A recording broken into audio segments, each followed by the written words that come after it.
तीन बहनों की लालची भाभी। सब्सक्राइब कीजिए मॉरल टेल चैनल को रोज नए कहानियाँ देखने के लिए।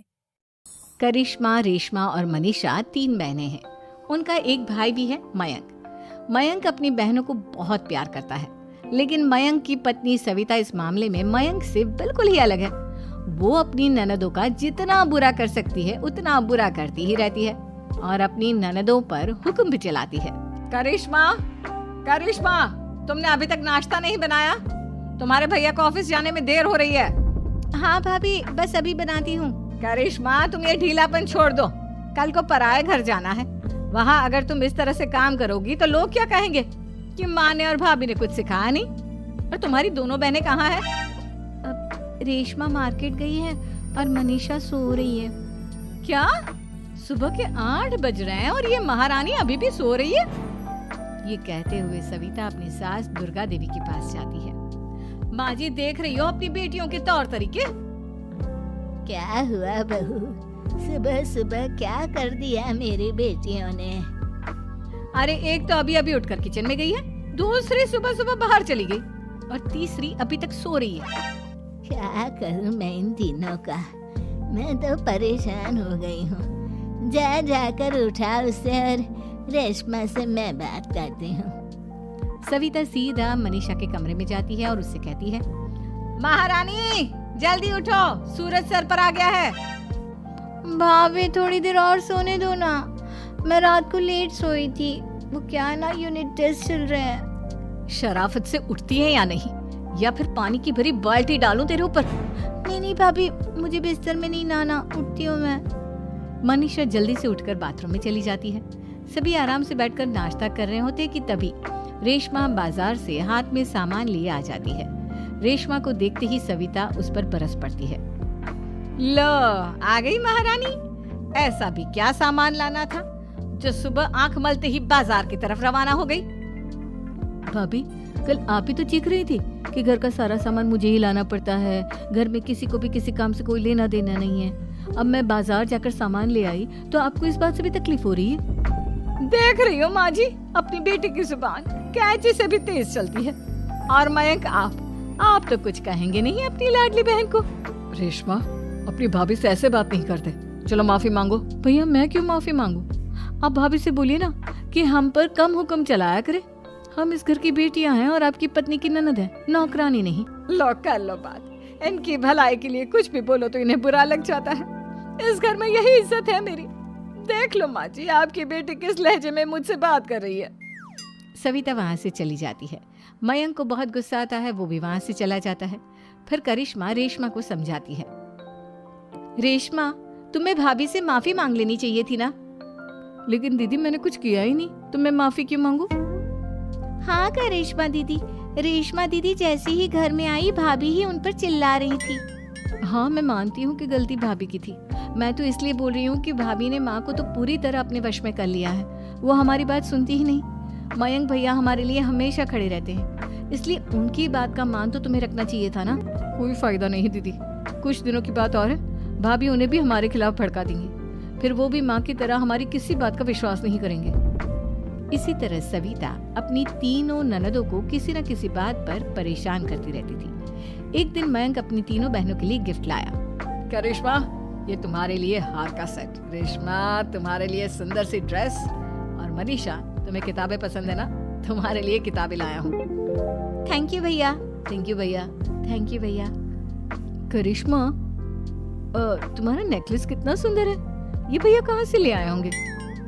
मैंने भैया को 3 दिन पहले फोन पर ये डिजाइन दिखाया था और आज भैया ये ले आए। सविता तो अपनी ननदों के गिफ्ट्स देखकर जल गई और करिश्मा का नेकलेस तो उसे भी बहुत पसंद आया था। अपनी बहनों के लिए कितना अच्छा नेकलेस लेकर आए हैं, मुझे कभी कोई गिफ्ट नहीं दिया।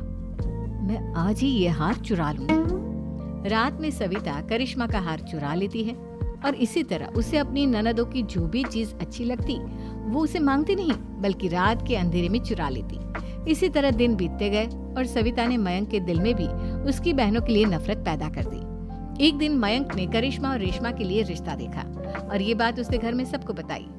माँ, करिश्मा और रेशमा के लिए बहुत अच्छा रिश्ता आया है। वो लोग कल इन्हें देखने आ रहे हैं। आप और सविता मिलकर सारी तैयारी कर लेना। ये सुनकर करिश्मा और रेशमा खुश हो जाती हैं, लेकिन सविता सोचती है अगर इन दोनों बहनों की शादी हो गई तो घर और बाहर का काम कौन करेगा। मनीषा तो एक नंबर की कामचोर है, उससे तो किसी बात की उम्मीद लगाना ही बेकार है। मुझे इस शादी को रोकना होगा। अगले दिन सभी लड़के वालों के स्वागत की तैयारी करने में लगे होते हैं। तभी मयंक अपनी बहनों से आकर कहता है, तैयार हो गई तुम दोनों?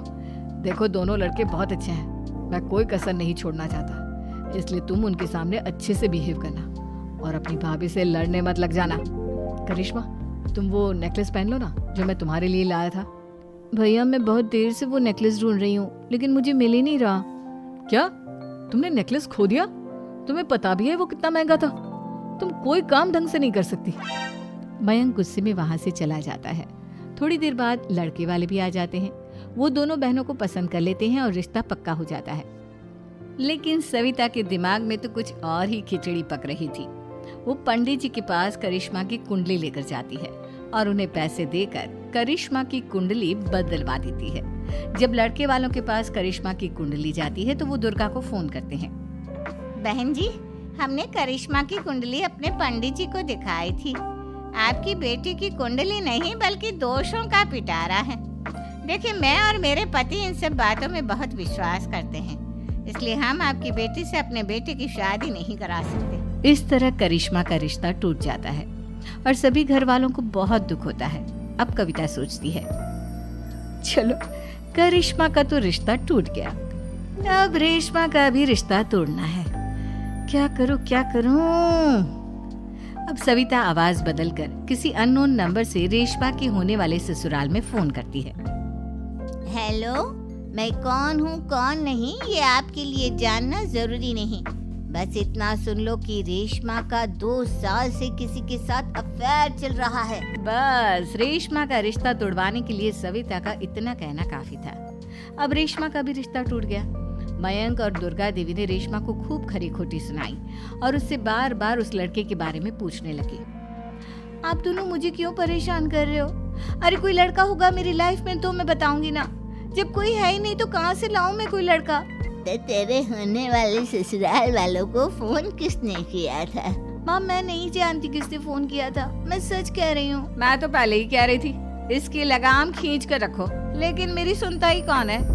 आप चुप रहिए भाभी, ये सब आपका ही किया धरा है। अब तीनों बहनों को विश्वास हो जाता है कि ये सब उनकी भाभी ही कर रही है। तीनों बहनें अपनी भाभी को सबक सिखाने के लिए एक वकील कर लेती है और घर में हिस्सा मांग। देखो भैया, माँ बाप की जायदाद में जितना बेटों का हक होता है उतना ही बेटियों का, इसलिए इस घर के 4 हिस्से होंगे और हमें अपना हिस्सा चाहिए। मैंने तुम्हारे लिए क्या क्या नहीं किया और तुम इस घर में हिस्सा मांग रही हो? भैया, आप और माँ हम बहनों की कोई बात नहीं सुनते हो और भाभी हमारी शादी नहीं होने देगी क्योंकि उन्हें लगता है कि आप हमारी शादी में ज्यादा पैसा लगाओगे और उन्हें हम जैसी फ्री की नौकरानी कहाँ मिलेगी। तो हम भाभी के साथ तो रह नहीं सकते, हम बहनों को अपना हिस्सा चाहिए। अरे तुम्हें शर्म आनी चाहिए अपने भाभी पर ऐसा इल्जाम लगाते हुए।